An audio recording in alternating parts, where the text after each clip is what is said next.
Okay, first, jack your trailer up. Make sure you have a heavy-duty enough bottle jack to do it.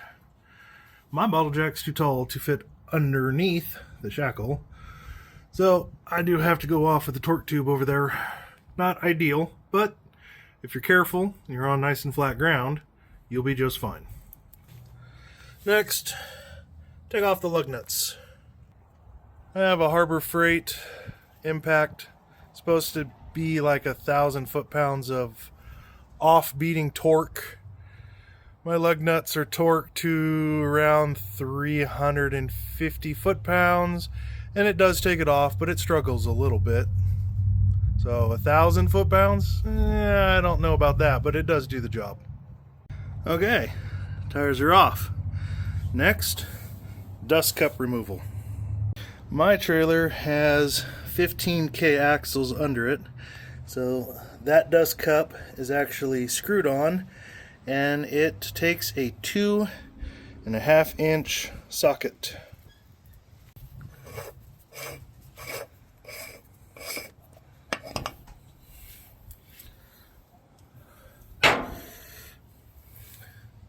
And now you're into your nuts. So you got your little ears. So on a couple of these, they should be bent down. You'll have to bend them back up. And yes, somebody in the comment is going to be talking about that dust cover, saying I probably should have tried to unscrew it before taking the tires off, because it is on there snug. And when you try to take it off, it'll turn the hub. Alright, got all the ears pounded back. There was 3 of them. There's one here, one down here, and one over here. Now take your hub nut tool, socket, get it on there. Sometimes they'll come right off, sometimes you need a little bit of persuasion. Now, according to the information that I can find on these, this locking nut for the outside should be torqued to around 100 to 150 foot-pounds. That is not the same as the inner nut that will be doing the preload. Now you have your little lock collar. So 2 of these ears were bent forward over this nut. 2 to 3 of them will be bent over behind the back nut. Those you don't need to unbend. You can just wiggle this off. Now your back nut here should not be very tight. You should be able to just unscrew it.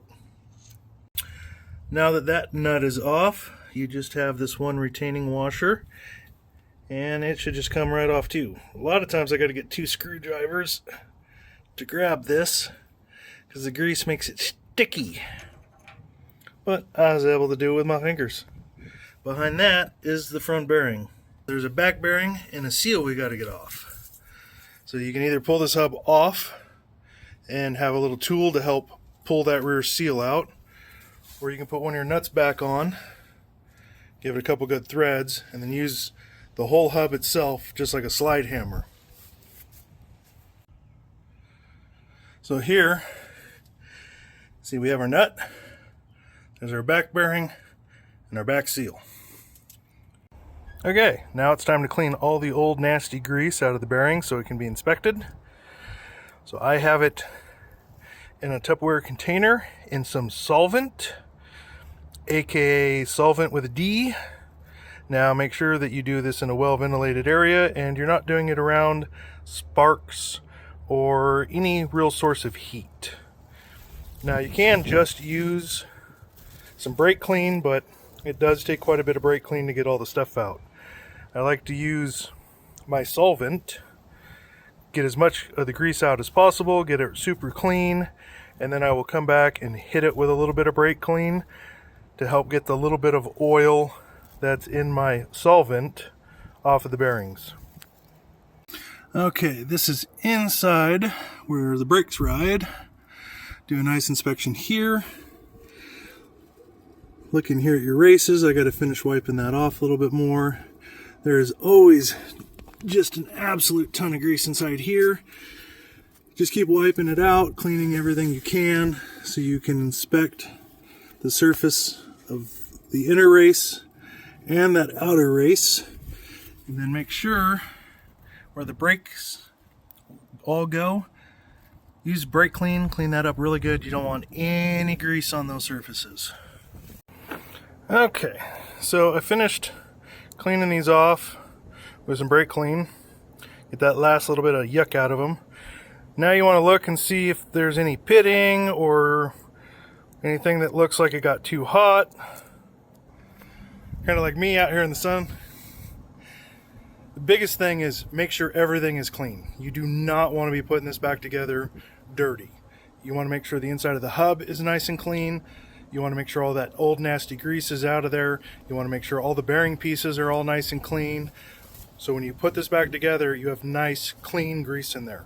You don't want any foreign materials because then it turns into sandpaper and you're going to lose a bearing, and nobody wants that. Okay, now for repacking bearings. I actually like using these little cones. Put it on, big side down, small side up. Pump it full of grease. The grease goes in, fills up the inside of the bearing, comes up, pushes on this top cone, spreads out, and then pushes down through the bearing. Now there will be some people out there, oh, just hand pack them. Yeah, been there, done that. Don't want to. Alright, bearing's packed. It's sitting down there. The seal's sitting down in there. Now I got to drive the seal down in there. Now, I do not have a seal driver that's big enough, so what I am going to be using is a ball peen hammer and a small, like 6-pound sledgehammer with a wooden handle, and I'll use the wooden handle down in there and slowly tap that in and around. Is it ideal? No. Does it work? Yes. One thing I did not cover is this has a zerk in the end of it.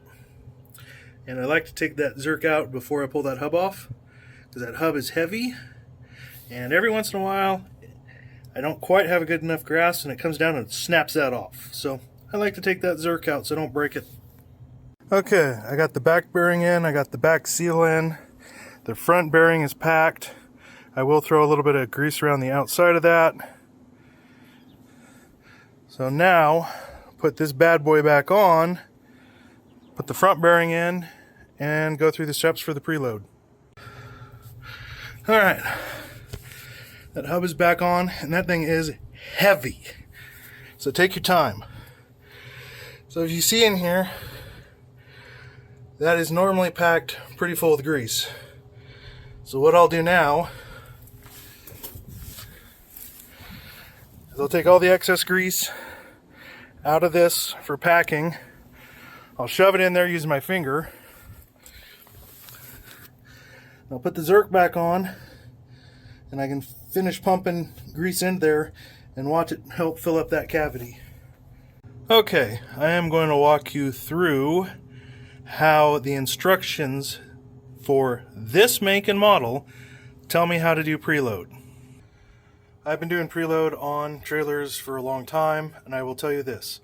Everybody has their own way, everybody has their own techniques, and no matter what you do, you'll do it wrong in somebody's eyes. So, just to clarify, this is how the instructions say to do these bearings on this trailer. I am going to take my 2.5-inch socket for these spindle nuts, and I am going to slowly tighten them. Why, and I'm not going to be able to do this and film, why I spin this hub. I'm going to spin it clockwise and counterclockwise, and I'm going to continuously tighten this bearing while I'm spinning it until I get this torque to 50 foot-pounds.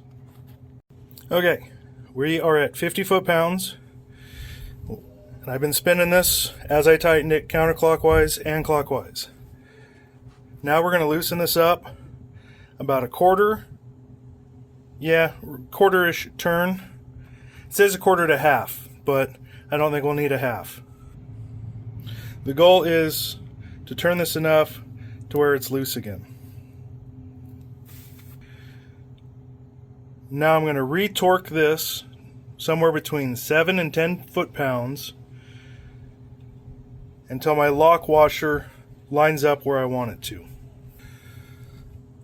7 to 10 foot-pounds, I mean, it's If you just put the socket on here and turned the socket as tight as you could get it by hand, you're basically getting it to 7 to 10 foot-pounds. So now I'm going to put my lock washer on.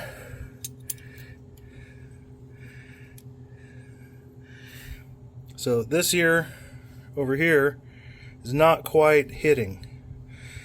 This one looks good. This one's too far. So I'm actually going to loosen this nut back up just enough to get that on. Okay, now we're on. Now it's time for the second nut. So we got that nut on, and it is just basically finger tight, if not loose, to where the flats hit. And then this nut here, this outer nut, we're going to torque this between 100 and 150 foot-pounds of torque until we can get these tabs to line up to bend down. Now, find your tabs that you can bend down onto the flat. We got one there, we got one there, and we got one there. That one might actually work better. And just bend those ones over. So now that we got our tabs folded, it's time to put the dust cover back on and snug her down. Dust cover is back on. Now it's time to put the wheels back on and torque them down. Okay, I got both tires back on. I got all the lug nuts started by hand. So now I'm going to zip them with my impact. I'm going to star. So 1, 2, 3, 4, 5, 6, 7, 8. Now I'm not going to go super hard with the impact. I am just going to snug them first.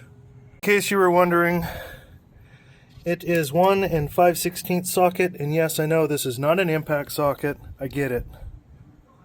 Alright, they're all snugged, not super wrenched on. I just wanted to make sure that both wheels go on without getting cockeyed. Now I'm going to go and do the exact same pattern one more time and give them a little bit of a bump. Like a... Okay. I hit them about, 3 or 4 Mississippis with the impact. I know that's still going to be under torqued, but that should be nice and tight. I can go ahead and let it down off of the jacks. Okay, now following that same star pattern, I'm going to torque them. I do not have a torque wrench that will go up high enough, so I got this little guy. I have them set right now for 200. So I'm going to go through and torque every single one of these to 200. Okay, so this is what I'm using. I do not have enough leverage on that 1-inch ratchet to get to my final torque, which is 325 foot-pounds. So this is what I do. All of us truckers, we got one of these bars. It works really good for going on the end of that. Now I got more than enough leverage. So now I'm going to reset my digital torque wrench to 325 foot-pounds, and I am going to go around and do this one last time. Alright, now we are all torqued. The last thing I like to do is come back in here with a paint pen and remark these.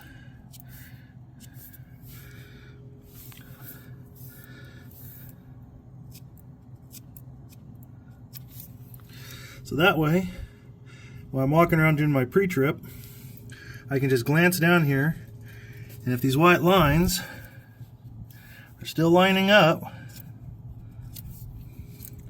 then I know my lug nuts aren't loosening. Yeah, you can look for the rust and stuff too. Sometimes you'll see a little bit of rust dripping down, but I like this method because it's super quick and easy at a glance to make sure that your lug nuts aren't moving on you.